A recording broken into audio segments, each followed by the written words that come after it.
Bueno, llegamos a esta tercera parte de la exposición y en estos últimos minutos vamos a hablar acerca de la evaluación de los factores y del riesgo psicosocial. Como les decía, en nuestro país tenemos un tema legal que cumplir y dentro de estas normativas tenemos un documento especial que es la resolución ministerial, la RM 375 del año 2008, donde se exhorta a que en todas las empresas tienen que hacerse 5 monitoreos de agentes físicos, agentes químicos, biológicos, disergonómicos y psicosociales. Sin embargo, la legislación no especifica cómo tiene que ser el formato ni la técnica que se va a utilizar, solo solicita que sea una evaluación de factores psicosociales. Ahora, dentro de nuestros referentes más cercanos al tema psicosocial, tenemos nosotros toda la parte de legislación que nos viene de Europa, donde ya diferentes países nórdicos, alemanes, españoles posteriormente hacen una amplia evaluación de todo aquel componente que esté asociado a la generación de estrés en los trabajadores. Analizando, bueno, creo que eso de repente ya lo saben ustedes, que analizando un poco la historia de este tema, es el legado europeo, ¿no? Después de la Segunda Guerra Mundial, todo el mundo tuvo que trabajar, varones, mujeres, niños, y posterior a esto comenzaron a presentarse enfermedades musculoesqueléticas y los trabajadores demandaban a sus países, ¿no? a sus gobiernos. Por eso que en los años 60, 70 y 80 hubo una gran preocupación por el tema ergonómico en Europa. Pero posterior a este control de esta circunstancia, las enfermedades ocupacionales siguen presentándose, ¿no? Pero enfermedades ocupacionales relacionadas al tema psicológico. Y es así como surge pues un campo de investigación nuevo, ¿no? Que ya venía de Estados Unidos con todo el tema del estrés, pero comienza a aplicarse ya a hacer investigaciones prácticas en Europa. Y es Karasek uno de los abanderados, ¿no? Que desarrolla su modelo de demanda control.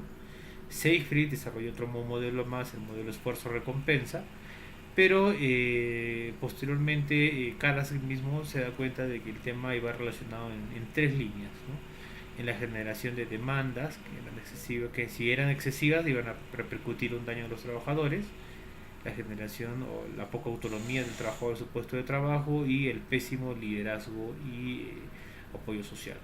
Si esos tres factores están en problemas, van a generar algún impacto negativo en la persona. Ese impacto negativo nosotros lo conocemos como riesgo psicosocial, que está tipificado actualmente en tres componentes, ¿no? El primero es el burnout, el segundo es el acoso laboral y el tercero es el aburrimiento. Pero es importante entender esto desde una perspectiva amplia, en el sentido de que si hay un desbalance, hay una presencia de puntajes críticos en los factores, eso es lo que va a generar posiblemente un riesgo. Por ejemplo, cuando analizamos la naturaleza del burnout, ¿no? Ya sabemos que hay una repercusión psicológica en el trato, en la satisfacción de la carrera, en el hecho de contener emociones, en el hecho de presentar unas emociones frías. Pero si analizamos el punto previo a esto, vamos a encontrar que hay un nivel de demandas elevado, poca autonomía en el puesto y un pobre liderazgo y apoyo social. Y es algo similar lo que ocurre cuando vemos el tema del acoso laboral, ¿no? Cuando vemos el tema del acoso laboral, analizando antecedentes previos, ¿no? En una misma empresa, encontramos pues que el nivel de demandas es alto, el nivel de autonomía en el puesto es bajo, ¿no? Y el nivel de apoyo social y liderazgo es pésimo, pésimo.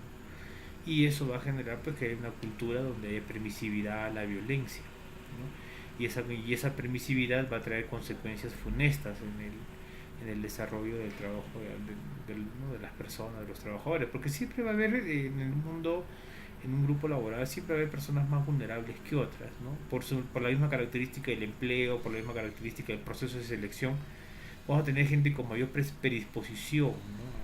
a ser violentada, ¿no? Y si no una empresa, una institución no cuenta con un mecanismo de control, con políticas claras, con sanciones ejemplares, con un reglamento interno de trabajo donde haga una prevención de esto, va a ser un caldo de cultivo que al final va a terminar repercutiendo pues en la historia de la persona, ¿no? Y Y es curioso, ¿no? Cuando hablamos del tema de la violencia, tiene comparativos con otros fenómenos psicológicos que ya se han estudiado, como por ejemplo las relaciones de pareja, ¿no? Encontramos pues, que en la violencia, en las relaciones de pareja, hay cinco o cuatro fases ya bien identificadas. La primera de ellas es la fase... ¿Residencia? No está, salió. ¿Ha salido? Sí. Es la fase de la expectativa, la fase del enamoramiento, de todo es amor, todo es rosa. La segunda, la fase de la acumulación de la tensión. Tercera, la explosión. Cuarto, el alejamiento. Quinto, la luna de miel y el ciclo continúa, ¿no? Pero lo mismo ocurre en los ambientes laborales, ¿no? Generalmente cuando ingresan trabajadores nuevos, el jefe se hace una expectativa. Cuando el trabajador no cumple la expectativa, el jefe acumula tensión. El jefe acumula tensión, explota, ¿no? Hay un distanciamiento y después la luna de miel, ¿no? La clásica cuando el jefe te trae el cafecito. Y eso a la larga perpetra pues una circunstancia patológica que al final va a terminar desembocando en que uno de los miembros abandone o muera o salga de la relación, ¿no? En nuestro país hay casos de violencia en el trabajo.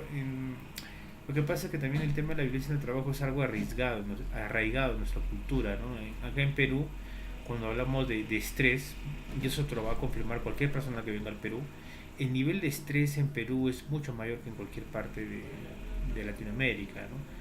Tenemos no solamente el tema del tráfico en la ciudad de Lima, o los sueldos, o las características culturales propias de nuestra región Lima, pero también tenemos con circunstancias como el trabajo en campamento, regímenes de confinamiento, ¿no? Más o menos son 14 días de trabajo, 7 de descanso, horarios de trabajo complicados y condiciones atmosféricas complicadas, ¿no? Ustedes me ven que ahora estoy con un uniforme diferente porque acabo de regresar de una diligencia y, o sea, ahorita estamos en un ambiente que tiene calefacción, pero afuera estamos a menos 0 grados, ¿no? Y no solamente es el tema del frío, sino el tema de la altura, ¿no? Que te genera pues no solamente incomodidad, sino también malestar, confusión, ¿no? Cognitivo. Entonces el tema del estrés, los peruanos tenemos mayor resistencia al estrés, somos altamente resistentes al estrés porque hay condiciones que son altamente estresantes. En el tema del burnout es importante precisar que hay 5 grupos ocupacionales que son blanco del burnout. El primer grupo son todos aquellos personal que trabajan en el tema en el área de salud, ¿no? Médicos, enfermeras, gente que hace rotaciones, trabaja en emergencias, hace guardias. La rotación ahí, el tema es complicado, ¿no? Gente que trabaja en el sistema educativo, ¿no? Gente que tiene que trabajar muchas horas, o sea, un nivel de demanda elevado, y por ese mismo nivel de compromiso no hay un apropiado nivel de autonomía, ¿no?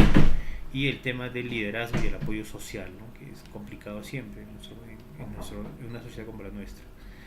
Adicionalmente a esto tenemos el tercer grupo que son todas aquellas personas que trabajan en las Fuerzas Armadas, Policía Nacional, vigilantes, gente que trabaja en, por ejemplo, el INPE, que es el Instituto Penitenciario que en Perú, donde ya estamos haciendo estudios por intermedio de unas colegas, y también el tema de las personas que trabajan haciendo atención al cliente, ¿no? En nuestro país, por ejemplo, tenemos el caso de los call centers, donde las personas trabajan por comisiones, ¿no? Por objetivos puntuales, y muchas veces tienen que trabajar para solamente cumplir el objetivo, ¿no? Si quieren ganar un poco más, tienen que sobrepasar el objetivo, ¿no? Y eso es algo que va a generar mucho estrés, mucha demanda, ¿no? Y eso se ve reflejado en la alta rotación, ¿no? Por ejemplo, los negocios que tienen mayor rotación, ¿ok? Son las actividades, son las actividades relacionadas pues a este tema de las ventas por teléfono, los call centers. Pero por ejemplo también en las unidades mineras, dentro de lo que es el trabajo en minería, tenemos una alta presencia de rotación de personal. No rota la gente, ¿no? Por diferentes factores económicos, pero también por factores de condiciones, ¿no? Cuando hay gente que se va a trabajar en un lugar donde el clima, donde las condiciones atmosféricas sean más amigables, ¿no? Por ejemplo, trabajar en una condición como esta, donde no solamente es 14 días, estás alejado de la familia, sino también hace más frío, impacta directamente en tu psicología, ¿no? Aparte de los grupos que he mencionado, el primer grupo hemos hablado del personal de la educación, Fuerzas Armadas, atención al cliente. El quinto grupo que se ve de alguna manera impactado por el tema psicosocial, ¿no? Específicamente al aspecto del burnout, es el tema de las mujeres. Nosotros, Perú es un país con culturas machistas muy arraigadas, donde la mujer todavía se hace cargo del hogar, ¿no? No digo que no hayan hombres que apoyen las labores del hogar, pero la gran mayoría se hace cargo de las labores del hogar, ¿no? Y eso genera pues una sobrecarga, una sobretensión, ¿no? Que a la larga el problema es que la sobrecarga y la sobretensión va a generar fatiga, porque la persona no ha tenido la capacidad de recuperarse del esfuerzo, y al no recuperarse del esfuerzo y acumular fatiga, ¿no? Hay que recordar que esto está correlacionado y tiene una correlación directa con procesos de envejecimiento. El estrés hace envejecer más rápido a la gente, ¿no? Entonces cuando hablamos de una calidad de vida, hablar de una vida tranquila, una vida menos estresada, pero hay cuestiones propias del trabajo, propias de la actividad que van a impactar negativamente en las personas. ¿Ok? Y adicionalmente a esto, por ejemplo, cuando hablamos del tema del acoso laboral, o sea, es una realidad, hay en nuestro país eh, evidencia de acoso en las empresas, por eso que tenemos una influencia se recalca mucho el tema de establecer políticas de prevención para que no llegue a esto, pero esto también tiene otros factores condicionantes, no solamente los factores externos o factores laborales, sino también tiene factores relacionados, por ejemplo, como los procesos de selección, porque a veces hay gente pasivo-agresiva o gente agresivo-sádica que no es bien filtrada y empieza a trabajar y constituye un foco de riesgo, ¿no? Y en relación al aburrimiento, ahí hay algo muy puntual que explicarlo, ¿no? Cuando el tema del aburrimiento está muy asociado a un tema que se llama subempleo, que es decir, subcontratar personas. ¿Qué significa subcontratar? Por ejemplo, si tú eres ingeniero, pero no encuentras trabajo como ingeniero y te ofrecen trabajo como un asistente para digitar datos, o sea, lo vas a aceptar, ¿no? Pero a la larga eso es algo que te va a producir una fuente de estrés, porque vas a sentir que tu capacidad no está siendo desarrollada ni el nivel de compensación por ese esfuerzo está siendo apropiado, entonces la persona al final va a terminar aburriéndose. En los estudios que hemos hecho durante 5 años en Lima sobre evaluación de factores psicosociales hemos encontrado datos muy curiosos. Menos del 50% de las fuentes de estrés son intralaborales y esto es importante tenerlo en cuenta, ¿no? Porque los estudios que nos vienen de fuera nos hablan mucho del estrés intralaboral, pero en nuestro país no es tanto así. En nuestro país la mayor fuente de estrés no es intralaboral, la mayor fuente de estrés es extralaboral, ¿no? Las fuentes de estrés extralaboral son las condiciones económicas, condiciones de vivienda, condiciones de familia y traslado. Principalmente el traslado es una de las principales fuentes de estrés porque en Lima, por ejemplo, trasladarse de un lugar a otro es de 1 hora a 1 hora y media de tiempo y peor si es en horas puntas. Dentro de lo que tenemos 3 componentes que van a generar estrés en las personas. Intralaborales, que es menos del 50%, extralaborales, que es más del 50%, y componentes personales. Los componentes personales representan solamente el 5% de los casos, pero hay una anotación que hacer. Si bien es cierto, solo es el 5% de los casos, el hecho de que haya un componente interpersonal en juego va a generar mayor impacto negativo. Por ejemplo, ¿qué pasa con una persona muy sanguínea o muy ya una persona muy flemática, muy tranquila, muy analítica? La mandas a un puesto de atención al cliente.